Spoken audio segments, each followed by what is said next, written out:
नमस्ते, मैं प्रियांशु आपका दिल से स्वागत करता हूं आपके अपने ही YouTube चैनल पर। अगर आप भी मेरी तरह इसी तरह की बुक पढ़ने में रुचि रखते हैं जो कि अधिकतर हिंदी भाषा में होती हैं, तो अभी हमारे चैनल को सब्सक्राइब कर दीजिए। साथ ही साथ बेल नोटिफिकेशन को भी प्रेस कर दीजिए। उससे होगा यह है, जैसे ही हम मॉर्निंग में कोई वीडियो अपलोड करेंगे उसका नोटिफिकेशन सबसे पहले मिलेगा आपको।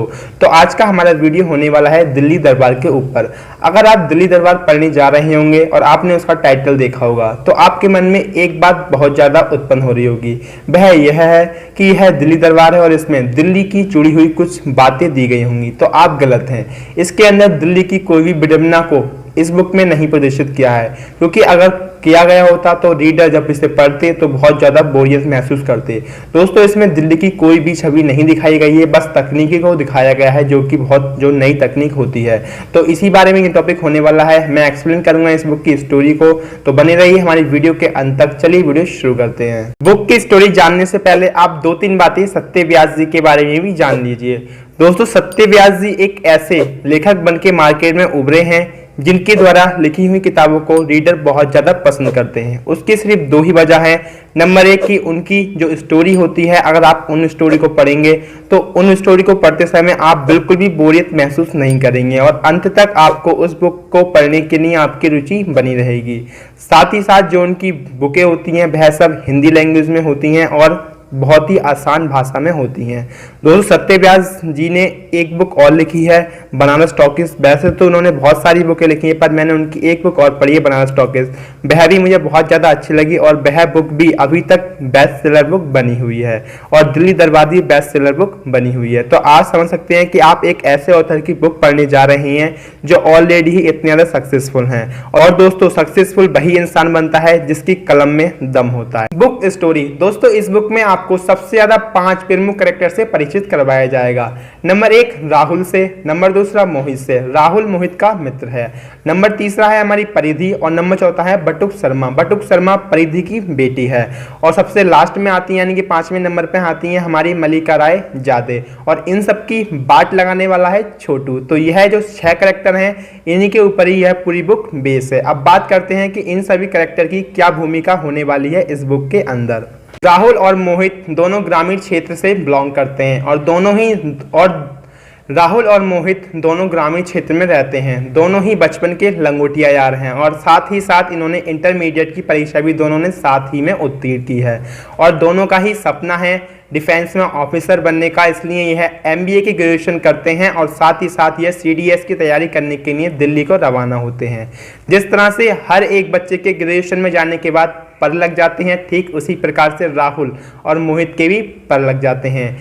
जिस कॉलेज में यह पढ़ रहे होते हैं वहाँ के प्रोफेसर होते हैं बटुक शर्मा और बटुक शर्मा की बेटी भी उसी कॉलेज से ग्रेजुएशन करने के लिए आई हुई होती है, जिसका नाम होता है परिधि। दोस्तों, जैसे कि मैंने आपको बताऊं कि जो राहुल हैं वह बहुत ही शरारती स्वभाव के हैं और वह पढ़ाई में बिल्कुल भी ध्यान नहीं लगाते हैं। और जहां उनका दोस्त है मोहित, वह बहुत ज़्यादा पढ़ाकू है और पढ़ाकू होने के साथ साथ वह हर बार टॉपर भी करता है। तो आप समझ सकते हैं कि इनकी इसी शरारतों की वजह से, राहुल की शरारतों की वजह से उनकी पूरी कॉलेज की जो हॉस्टल की जो लड़कियां हैं वह राहुल पर बहुत ज़्यादा अट्रैक्ट हो जाती हैं, यानी कि उनका आकर्षण का केंद्र बने जाते हैं राहुल लड़कियों की, जिसकी वजह से उनकी पहली नज़र वाली मोहब्बत हो जाती है परिधि से। परिधि भी काफ़ी इंटेलिजेंट हैं और वह भी राहुल को काफ़ी अच्छी तरह समझाती रहती हैं उनके आने वाले भविष्य के लिए और साथ ही साथ मोहित भी उनके लिए समझाता रहता है। पर ऐसा बिल्कुल भी नहीं है कि मोहित उनके गंदे कारनामों या फिर उनकी हरकतों में उनका साथ न देता हो। दोस्तों, मोहित उनकी हर एक हरकतों में साथ देता है, पर जैसे ही एग्जाम होते हैं उन्हें हर हरकत से छुटा करके पढ़ाई के लिए लगा देता है। तो अब आप समझ सकते हैं कि इस बुक में आपको कोई भी ऐसा टॉपिक देखने के लिए नहीं मिलेगा जिससे आप बोर हों। राहुल और परिधि की प्रेम भरी जिंदगी काफी अच्छी तरह से चल रही होती है, पर फिर कॉलेज के सेकेंड ईयर में एंट्री होती है मल्लिका राय जादे की। मल्लिका राय जादे बेहद ही सुंदर लड़की हैं जिनके आकर्षण का केंद्र बनते हैं राहुल। और फिर क्या होता है कि परिधि के साथ भी राहुल का अफेयर चल जाता है राहुल इतने ज़्यादा इंटेलिजेंट हैं कि वह परिधि को मालूम ही नहीं होने देते हैं कि उनका मल्लिका राय जादे से भी अफेयर चल रहा है। पर कैसे भी करके कहते हैं ना कि एक म्यान में दो तलवारें नहीं रह सकती, उसी प्रकार से परिधि को पता चल जाता है कि यह मल्लिका राय से अफेयर चल रहा है और मल्लिका को पता चल जाता है कि इसका परिधि के साथ अफेयर चल रहा है। तो फिर देखना आपको यह है कि आगे जाके क्या होता है। और साथ ही साथ जो मोहित होता है, जो उनके हर काम में मदद करता है, क्या इस काम में भी उनकी मदद करेगा। और साथ ही साथ आपको इस बुक में एक प्रमुख कैरेक्टर देखने के लिए और मिलेगा, जो कि उनके हॉस्टल में काम करता है चाय वाय का, उसका नाम है छोटू।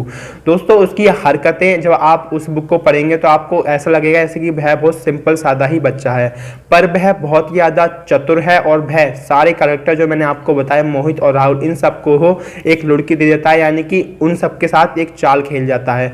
वो चाल क्या होती है और इन दोनों की लव स्टोरी कहाँ तक पहुँचती है और मोहित का करियर क्या सफल हो पाता है, इन सभी सवालों के जवाब आपको मिलेंगे इस बुक में। और साथ ही साथ आपको एक बात मैं बार बार इसलिए बोल रहा हूँ कि आपके मन में जो भी इमेज है कि दिल्ली दरबार फालतू की बुक है, तो यह बिल्कुल भी फालतू की बुक नहीं है। आपको इस बुक के अंदर ऐसा कोई भी कंटेंट देखने के लिए नहीं मिलेगा जो आपको बोरियत महसूस कराए। सबके साथ साथ यह बुक आपको यह भी बताती है कि जब एक ग्रामीण क्षेत्र का बच्चा जब महानगर में पढ़ने के लिए जाता है, तब उन्हें किस किस स्ट्रगलों का सामना करना पड़ता है और उन्हें किस किस समस्या को अपने सामने फेस करना पड़ता है, जिनसे लड़कर के एक ग्रामीण क्षेत्र का बच्चा अपने सफलता को पा सकता है। और साथ ही साथ इसमें बहुत डीपली तरीके से बताया गया है कि तकनीकी को बारे में, क्योंकि आजकल का जो हमारा युग है वह एक आधुनिक तकनीकी बन गया है, तो इसका हमें किस तरह से उपयोग करना है और इसका किस तरह से हम सही ढंग से उपयोग कर सकते हैं, इसके बारे में भी आपको विशेष रूप से बताया गया है। इस बुक में आपको प्रेम, मोहब्बत, लड़ाई झगड़े, तकनीकी और एजुकेशन सब कुछ आपको इस बुक में मिलेगा। ओवरऑल कहूँ तो यह बुक एक नॉलेजेबल बुक है। अगर आप इस बुक को पढ़ेंगे तो बेशक आपके अंदर नॉलेज क्रिएट होगी और साथ ही साथ आपको मोटिवेशन मिलेगा आपके अपने सपने को जीने का। तो आप इस बुक को जरूर पढ़िएगा। अगर आप इस बुक को पढ़ने में इंटरेस्टेड हैं तो लिंक नीचे डिस्क्रिप्शन में दे रखा है, आप वहां से इस बुक को परचेज कर सकते हैं। अब बात करते हैं कि इस बुक को आप कैसे पढ़ और कैसे खरीद सकते हैं और फिर यह बुक कितने रुपए की आपको मिलती है। दोस्तों इस बुक का नाम है दिल्ली दरबार, जैसे कि मैंने आपको पहले ही बता दिया। और साथ ही साथ इस बुक को पब्लिश किया है सत्य व्यास जी ने, जो कि आज एक सक्सेसफुल लेखक हैं। अगर आप इस बुक को पढ़ने में इंटरेस्टेड हैं और जानना चाहते हैं इन दोनों की प्रेम भरी गाथा और उसकी चालाकी, तो आप इस बुक को मात्र 115 रुपये में खरीद सकते हैं। साथ ही साथ इस पूरी बुक के कंटेंट को ऑथर ने मात्र 176 पेजेस में कवर किया है, यानी कि यह बुक बहुत ज़्यादा बड़ी नहीं है जो आपको पढ़ने में दिक्कत हो, यानी कि छोटी सी बुक है और इसके अंदर स्टोरी काफ़ी ज़्यादा अच्छी है। और लैंग्वेज तो है ही हमारी सबकी प्यारी, यानी हमारी मातृभाषा हिंदी, और हिंदी भी बहुत ज़्यादा डीपली यानी कि बहुत ज़्यादा टफ नहीं है। आपको वो वाली हिंदी देखने के लिए मिलेगी जो हम आजकल अपने बोलचाल में यूज़ करते हैं। तो ओवरऑल यह बुक अगर आप पढ़ने में इंटरेस्टेड हैं तो आपके लिए सबसे ज़्यादा अच्छी यही बुक रहेगी। बात करूं मैं इस बुक के राइटिंग स्टाइल की, तो जैसे कि मैंने अभी आपको पहले बताया कि इस पूरे बुक के कंटेंट को मात्र 176 पेजेस में कवर किया है, तो आपको कहीं पर भी कोई भी मिस्टेक देखने के लिए नहीं मिलती, क्योंकि इसके अंदर जो लैंग्वेज है वह काफ़ी ज़्यादा इजी दी गई है। बात करूँ पेपर क्वालिटी और डेकोरेशन की, तो उसका भी काफ़ी अच्छी तरह से ध्यान रखा गया है। और बात करूँ इसकी एंडिंग की, तो इसकी एंडिंग ही सबसे ज़्यादा लाजवाब है। जब आप इसकी एंड में पहुँचते हैं तो आप को ऐसा लगता है कि हमने इस बुक को पढ़ने में जितना भी टाइम वेस्ट करा वह वेस्ट नहीं है, पूरी तरह से यूजफुल है। और इसकी जो स्टोरी जब आप पढ़ लोगे तो आपके मन में सत्य व्यास जी के द्वारा लिखी हुई किताबें और पढ़ने का बहुत ज़्यादा मन करेगा। इसलिए हमने इस बुक के अलावा और एक बुक का भी वीडियो बना चुके हैं, रिव्यू वीडियो, जिसका नाम है